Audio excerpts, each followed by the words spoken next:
큰 소리로 외쳐 이르되 구원하심이 보좌에 앉으신 우리 하나님과 어린 양에게 있도다 하니 아멘. 무엇보다 우리가 예배를 드려야 하는 분명한 이유, 그리고 그 예배가 예수님이 하나님 앞에 드렸던, 예수님이 하나님 앞에 섰던 예수님의 삶 자체가 예배였다는 사실을 우리가 다시 한번 기억하게 되어지면, 그 예수님께서 우리에게 베푸신, 하나님이 우리에게 베푸시는 그 놀라운 구속사적 은혜 속에서 우리는 하나님 앞에 마땅히 예배하는 자의 삶을 살아갈 수밖에 없다는, 구원하심이 어린 양께 있도다. 예수 안에 있는 그 구원하심을 오늘도 사모하고 또 사모하는 그 간절한 마음을 가지고 하나님을 예배하는 예배자의 삶을 살아가야 한다. 그래서 지난 시간에는 그 삶의 예배의 롤 모델이신 예수 그리스도, 예수님이라면 어떻게 예배하셨을까? 예수님이라면 오늘 이 시간 우리와 함께 하시며 무엇을 우리에게 보여주시고 말씀하실까? 어떻게 예배하라고 우리를 가르치실까에 대해서 우리가 살펴보았습니다. 오늘은 두 번째 시간, 예배의 우선순위. 다시 말하면 예배를 예수님은 얼마나 중요하게 생각하셨는가? 예수님의 삶에서 가장 우선순위는 무엇이었는가? 오늘 그것을 우리가 한번 알아가 보려고 하는 겁니다. 내 보물이 있는 곳에 내 마음이 있다 하셨죠. 내가 중요하게 생각하는 것, 내가 정말 가치 있게 생각하는 것, 그것에 내가 마음을 두는 것, 거기에 내 마음이 있는 것. 내가 정말 가치 있고 정말 소중하게 생각하는 것, 그것이 예배가 되어진다면 그 예배에 우리는 마음을 두는 거지. 내 마음을 다하여 드리는 참된 예배의 모습을 우리가 하나님 앞에 드림으로 우리가 그렇게 예배할 수 있게 되어지는 거예요. 자, 예수님에게 예배는 얼마나 중요했는가? 우리에게는 다른 것보다 시간과 관심을 더 쏟는 것, 그걸 우선순위라 말하죠. 그래서 우선순위라고 불리는 몇 가지를 우리는 다 가지고 있습니다. 그것이 사람이 되어지기도 하고 장소일 때도 있고 혹은 물건이 되어질 때도 있으며, 내가 하는 삶의 활동들 속에서 내가 생각하는 우선순위 여러 가지를 자연스럽게 만들어 갑니다. 특정한 사람들을 우선순위에 들기도 하고 장소나 물건이 우리에게 우선순위가 될 수 있습니다. 자, 옆에 있는 1번을 보시면 우선순위란 어떤 물건이나 어떤 사람을 다른 선택 가능한 조건들보다 더 중요하다고 간주하는 문제, 그게 바로 우선순위. 내가 가장 중요하게 생각하는 것, 내가 가장 소중하게 생각하는 것, 내가 가장 가치를 두고 있는 것, 그게 사람일 수도 있고 또 그게 물건일 수도 있고 장소일 수도 있고 내가 하는 활동일 수도 있습니다. 우선순위가 무엇인가라는 질문을 받아보신 적이 있으실 겁니다. 우리가 가치를 부여하는 것이 무엇인가라는 것을 묻는 질문입니다. 어디에 그리고 무엇에 가치를 두고 있는가, 우선순위가 무엇인가라는 질문인 것이죠. 다르게 말하면 내가 가장 중요하게 가치를 두고 있는 그 우선순위가 잘못되면 그 우선순위를, 그 가치를 나는 잃어버릴 수도 있다. 반대로 우리에게 가장 중요한 것이 무엇인지를 깨닫게 되어지면 그 우선순위를 통해서 우리는 그 중요한 것, 소중한 것을 발견할 수, 깨달을 수 있게 되어진다는 것이죠. 자, 그렇다면 도대체 예배는 우리에게 얼마나 중요한가? 교회 다니는, 종교 생활하는 많은 사람들이 예배에 대한 세속적 견해를 가지고 있습니다. 정말 내 삶으로 하나님을 예배하는, 마음을 다해 심정으로 하나님을 예배하는 사람 말고 형식적으로 종교에 얽매여서 그저 교회만 다니는 사람들의 생각 속엔 예배에 대한 세속적인 견해, 예를 들면 교회에 출석하는 것이 목적이 되어져서 공동체 안에 소속하는 것, 그리고 어쩔 수 없는 의무를 행하는 것, 내가 마음과 몸과 시간과 물질을 들이며 전심으로 내 믿음을 하나님 앞에 보이는 온전한 두 드림의 삶이 아니라 어쩔 수 없이 해야만 하는 의무가 되어지는 것, 또 인맥 관리의 장으로 여기며 교회에 왔다 갔다 하는, 그러면서 예배를 드렸다라고, 예배를 드린다, 그리고 예배에 대한 그런 생각을 가지고 있는, 결국 이러한 견해, 이런 마음가짐은 교회의 출석률을 떨어뜨리는, 감소시키는 가장 중요한 이유가 되어진다. 목적이 그 방향이 달라져 버립니다. 이렇게 예배에 출석하는 것이 그저 동등한 다른 선택 사항들 중에 하나의 활동이라고 믿기 시작합니다. 여러 가지 내가 생각하고 선택할 수 있는 조건들 속에서 예배도 그것 중에 하나가 되어지기 시작하면 예배에서 믿음의 공동체와 함께하기로 결단하는 건 더 이상 내 삶에서 우선순위가 될 수가 없게 되어집니다. 왜? 내가 더 중요하게 생각하고 내가 더 가치를 두는 그것 때문에. 그건 내가 선택할 수 있는 여러 가지 많은 상황 중에 하나가 예배가 되어진다면 나는 그 예배에서 하나님이 원하시는 온전한 기쁨이 되어지는 함께 하나님을 예배하는 그 결속력과 하나 되어지는 모습에 그 모습 속에서 도회될 수 있다는 사실. 예배란 무엇입니까? 이 말은 성경적 역사적으로 깊은 뿌리를 둔 용어입니다. 예배라는 말. 우리가 하나님 앞에서 만나고 찬양하고 기도하고 말씀을 듣고 성례전을 베풀고 하는 이 모든 의식들, 예식들을 통해서 하나님과 다른 사람들을 섬기고 또한 모이고 파송하는 어떤 이런 확장의 의미로 세상에서 우리의 섬김을 지속하는 것, 이게 예배. 모여서 하나님 앞에 만나 찬양하고 기도하고 말씀을 듣고 교회 안에서 행하는 여러 가지 의식들을 통해서 하나님과 다른 사람들을 섬기고 사랑하고 또 모여 예배드리고 모인 이후에 파송되어져서 세상 속에서 하나님을 향한 섬김, 이웃을 향한 섬김, 그 삶을 지속해 나가는 것. 이게 예배. 공동예배, 교회를 형성하는 그리스도의 몸인 지체들이 함께 그리고 그들에 의해서 행해지는 예배, 그리스도의 몸을 이루는 지체들이 모여서 함께 실질적으로 참여해 드리는 예배가 공동예배. 이렇게 우리가 모여서 드리는 예배.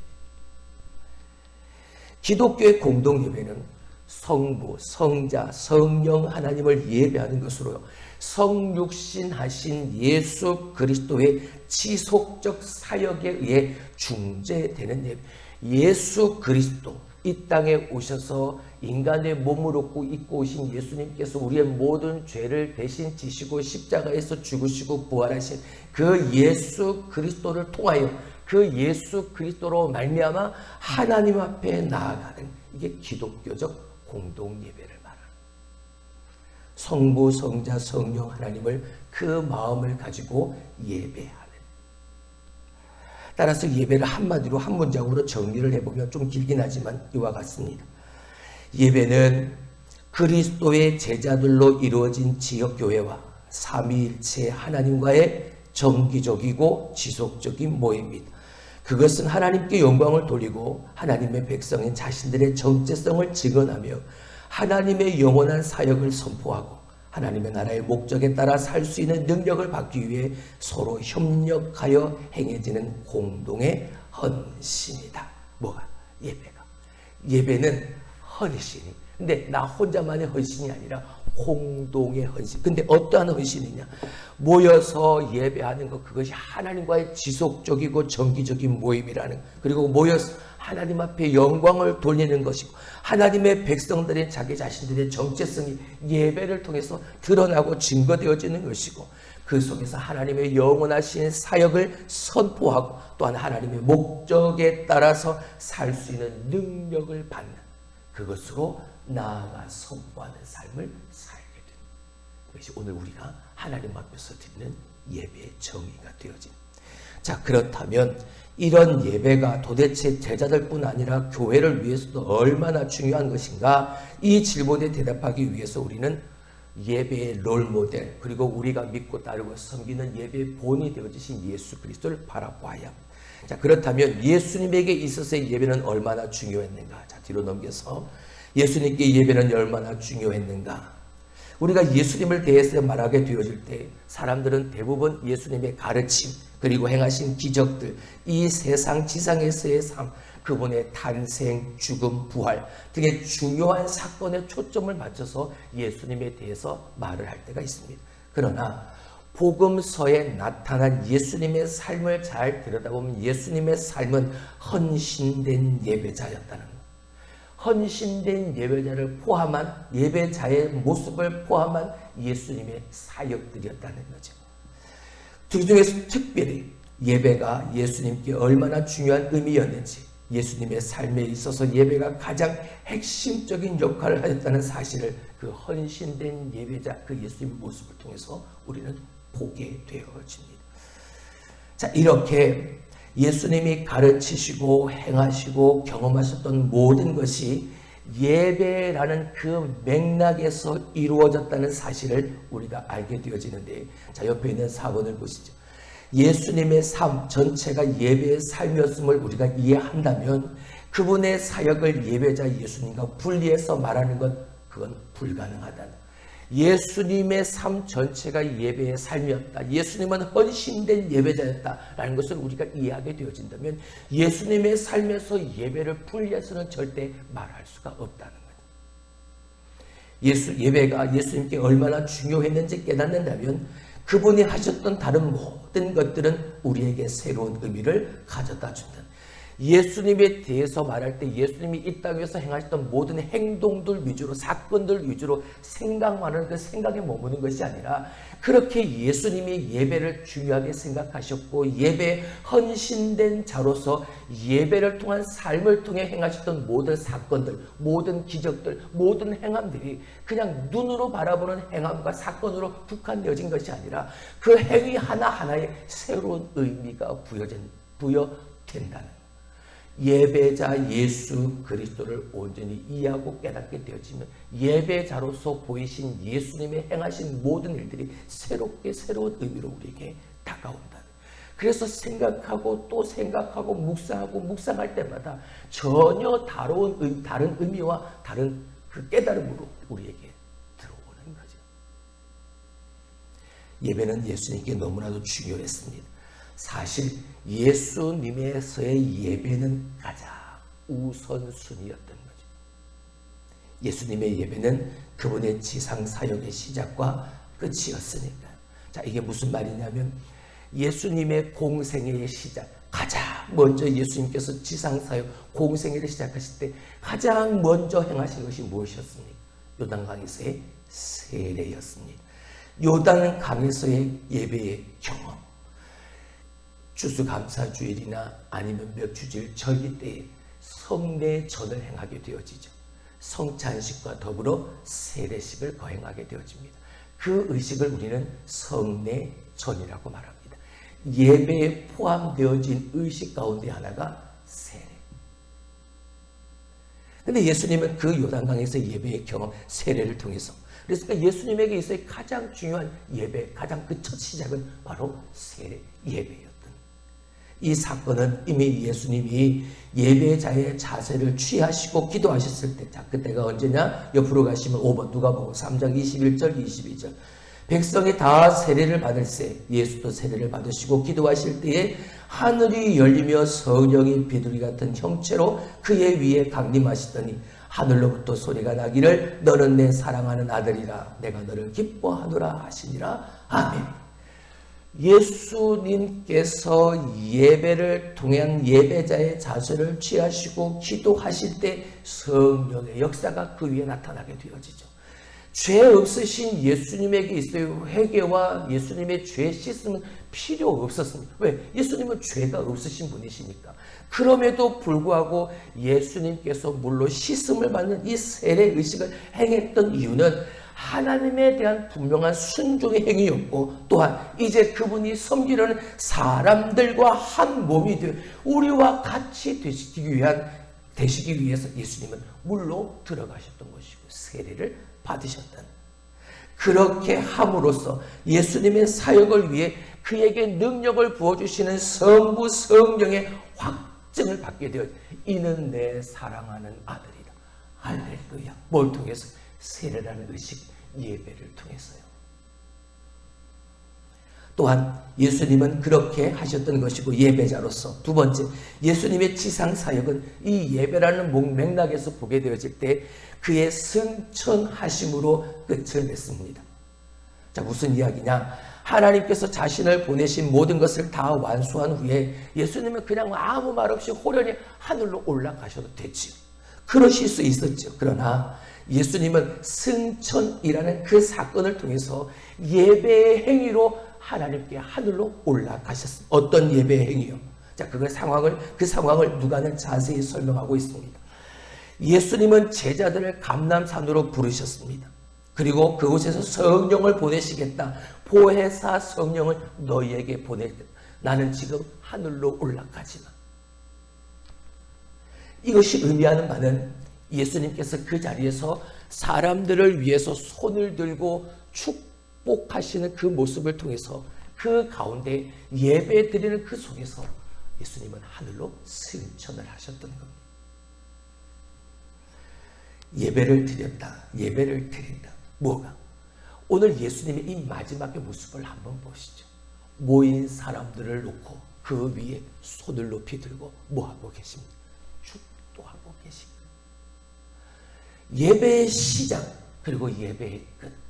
예수님의 지상에서의 사역은 그 예배의 모습으로 예배의 맥락 속에서 해석이 되어지는 겁니다. 그냥 두 손만 들고 축도만 한 게 아니라 그 자리가 성부 하나님, 성령 하나님께서 그 예수 그리스도를 인정하시는 자리가 되어지는 거죠.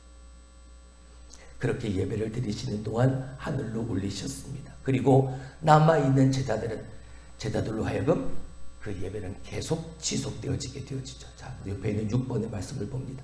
누가복음 24장 50절에서 53절. 예수께서 그들을 데리고 베다니 앞까지 나가사 손을 들어 그들에게 축복하시더니 축복하실 때 그들을 떠나 하늘로 올려지시니 그들이 그에게 경배하고 큰 기쁨으로 예루살렘으로 돌아가 늘 성전에서 하나님을 찬송하니라. 어떻습니까? 이 마지막 예수님의 승천하신 모습에서 예배의 모습이 보여집니다. 예수님은 손을 들고 축복하시고 제자들은 그에게 경배하고 큰 기쁨으로 예루살렘에 돌아가 늘 하나님을 뭐했다? 찬송해. 예배잖아요. 예배의 모습을 보이시고 그리고 그 예배의 모습을 본 제자들이 돌아가서 그 하나님을 찬양하고 예배하는 삶을 지속했다. 또한 예수님은 개인의 예배, 그 개인의 예배의 시간에 개인적 기도를 우선순위에 두셨습니다. 자주 한적한 곳을 찾아가셨고 홀로 하나님 앞에 기도하셨지. 중요한 사건이나 결정을 앞두고 큰 위험이 닥쳤을 때 늘 기도하셨습니다. 옆에 있는 7번을 보시면 12제자를 부르시기 전에도 그리고 베드로가 부인하기 전에 그의 믿음을 위해서 모든 성도가 악에 빠지지 않도록 그리고 잡히시던 밤에도 자신을 위해서 십자가에 달리셔서도 자신을 죽이는 자들을 위해서도 등등등 예수님은 기도하시는 삶을 늘 개인적 예배의 시간을 통해서 그 개인의 기도를 우선시하셨다는 그렇습니다. 예수님에게 예배는 다른 여러 것들 중에 선택된 하나의 대안이 아닙니다. 내가 택할 수 있는 여러 가지의 가능성을 두고 그 중에 하나가 예배가 아니었다는 거죠. 예수님께 예배는 편안할 때 참석하는 어떤 것이 아니었습니다. 내가 힘들고 내가 불편하고 내가 바쁘고 그러니까 잠시 뒤로 미루는 것이 아니었다고. 예수님에게 예배란 온 마음을 쏟아붓는 긴박한 매 순간순간마다 그 예배는 가장 최우선순위였다는. 자, 8번을 볼까요? 헤롤드 베스트라는 유명한 예배학자가 있습니다. 이분이 예배에 대한 이런 정의를 내렸죠. 예수님의 지상에서의 삶은 33년간의 끊임없는 뭐였다? 예배였다고 말입니다. 그분은 부단히 순종함으로 완전하게 하나님을 이해하시는 온전한 예배자이시다. 이런 의미에서 그리스도는 우리에게 예배를 어떻게 계속해야 했는지를 보여주러 오셨다라고 그 예배에 대한 예수님의 예배에 대한 정의를 이렇게 내렸습니다. 자, 그렇다면 오늘날 예수님은 어떻게 예배하실까? 삼위일체 하나님, 참 하나님의 예배자가 되는 건 하나님이 주도하시는 모든 것들의 주된 목적이 되어집니다. 특별히 하나님을 예배하는 참된 예배자, 이 예배자로 우리를 부르신다는 것이죠. 성경의 모든 주제가 바로 예배입니다. 예배 속엔 성경 속의 언약 그리고 구속, 칭의와 같은 다른 주제들이 예배 안에 다 포함이 되어져 있습니다. 이 성경 안에 다 포함이 되어져 있죠. 그래서 하나님의 궁극적인 목적은 이 모든 주제, 이것들을 통해서 살아계신 하나님을 예배하는 예배자로 만드는 것이라고. 그래서 하나님은 당신을 찬송하는 것을, 당신의 백성들이 하나님을 찬양하는 것을 가장 기쁘게 여기셨다고 말씀하셨죠. 무엇보다 당신을 찬양하고 당신을 참으로 예배는 예배자로 우리를 세우시는 것이 성경 속에 기록되어지는 모든 주제들, 그 주제들을 다 포함한 하나의 행위로, 예배 행위로 우리에게 주신 것입니다. 그러므로 하나님을 예배하는 것은 모든 하나님의 스토리, 모든 하나님의 이야기의 중심이 되고 또한 성경 전체의 핵심적 주제가 되어진다. 뭐가? 예배가. 하나님의 목적이, 우리를 지으신 목적이 바로 당신을 예배하고 당신을 찬양하고 당신을 섬기기 위한 주된 목적이니까. 그래서 예배는 하나님의 뭐다? 미션, 하나님의 사명이라. 하나님은 지금까지 그렇게 예배를 받아오셨고 앞으로도 영원히 하나님은 우리들을 통해서 예배를 받으실 겁니다. 하나님의 아들 예수 그리스도로 말미암아서 구속함을 받은 사람들의 예배는 하나님을 기쁘시게 할 수밖에 없는. 왜? 하나님의 목적대로 하나님의 예배하는 자의 모습을 하나님이 보시니. 더 중요한 것은 예배자를 만들고 부르는 것은 하나님의 목적을 성취하기 위한 하나님께서 하실 일이라는, 그건 하나님이 하시는 일이라는, 하나님이 당신의 예배자들을 참으로 부르시고 택하시고 그들을 통하여 예배를 받으시는 건 하나님. 그건 하나님이 하실 일이에요. 하나님의 목적은 그분의 형상대로 지으신 사람들을 예수 그리스도로 말미암아 그분이 주신 사랑의 관계로 뭐하는 것? 초청하는 것. 말씀드렸잖아요. 예수님은 우리를 전혀 부끄러워하지 않으신다고. 죄 많고 흠 많은 우리들이지만 예수님은 우리를 다 풀러 모아 당신의 은혜의 식탁에 우리를 둘러앉히시는 분이라. 그런 하나님이십니다. 당신이 우리를 지으신 그 목적대로 우리가 참으로 하나님만을 예배하는 예배자로 세워지기 위해서 우리를 부르시고 우리를 초청하시는, 그건 하나님이 하시는 일이에요. 하나님의 목적은 사랑이고 하나님의 사명은 그분이 제공하시는 그 사랑의 관계에 참여하도록 우리를 예배자들을 부르시고 초청하시는 것이다. 그러므로 교회에서의 예배는 교회가 행하는 일 중에 가장 중요한, 교회에서 예배가 빠지면 교회는 아무 소용이 없어요. 근데 그 예배가 형식적 종교에 얽매인 예배가 아니라 온전한 두 드림의 예배여야 한다. 예배란 한 분 하나님이 계시다는 사실과 이 참 하나님이 인간과 만나고 그들을 모으시고 그들에게 말씀하시고 그들로부터 들으시며 그들을 파송하신다는 것에 대한 하나님의 백성의 공개적인 증언이다. 자, 이걸 옆에 있는 10번을 보시면 하나님은 부활하신 예수 그리스도의 실제를 통해서 그 실제와 함께 성령의 능력으로 예배자들을 만나십니다. 그래서 예배는 우리의 기초가 되고 교회의 모든 사역의 영적 근원이 되고 모든 시간 속에서 교회와 우리의 연합을 표현하는 방식이 바로 예배예요. 한 분 하나님 앞에서 하나님이 계시다는 사실, 그리고 그 하나님이 우리를 만나시고 우리들을 모으시고 우리에게 말씀하시고 우리로부터 들으시고 우리를 파송하신다는 것에 대한 예배자의 한 사람, 하나님의 백성으로 한 사람으로서 공개적인 증거의 자리가 바로 예배가. 칼 바르트라는 유명한 신학자는 예배는 인간의 삶에서 가장 중요하고 긴급하게 여겨야 하며 가장 영광스러운 행동이 예배다라고 말씀을 하셨습니다. 자, 그렇다면 이제 마지막, 나는 어떻게 예배할까? 예수님의 렌즈를 통한 하나님의 관점으로 본 참된 예배가 무엇인지를 알게 될 때 내 마음, 내 생각, 내 욕심, 내 계획 가지고 내가 편할 때 찾아나와서 예배하는 게 아니라 예수님의 렌즈로 하나님 앞에 드릴 참된 예배가 무엇인지를 온전히 알게 되어질 때 그때 비로소 진정한 내 신앙, 내 믿음 안에서의 최고의 우선순위를 우리는 알게 되어지고 발견하게 되어집니다. 하나님 앞에 모인 성도들의 신실한 예배를 그리스도인의 삶의 최우선으로 삼고 살아가게 되어지는, 우선순위가 되지 않으면 안 되기 때문이 아니라 우선순위가 되어야 하는 것이 이게 필수적이니까. 누구에게? 하나님의 백성, 참된 예배자에게. 우선순위가 안 되면 안 되기 때문에 어쩔 수 없이 우선순위로 삼는 것이 아닌 겁니다. 예배자에게 있어서의 예배는 당연히 필연적으로 예배자의 가장 우선순위에 둔 삶이어야 하는, 그건 필수적인, 당연한. 오늘 우리는 두 번째, 예수님의 예배의 모습 속에서 예배의 우선순위, 예배가 얼마나 중요한 것인가 우리가 다시 한번 들었습니다.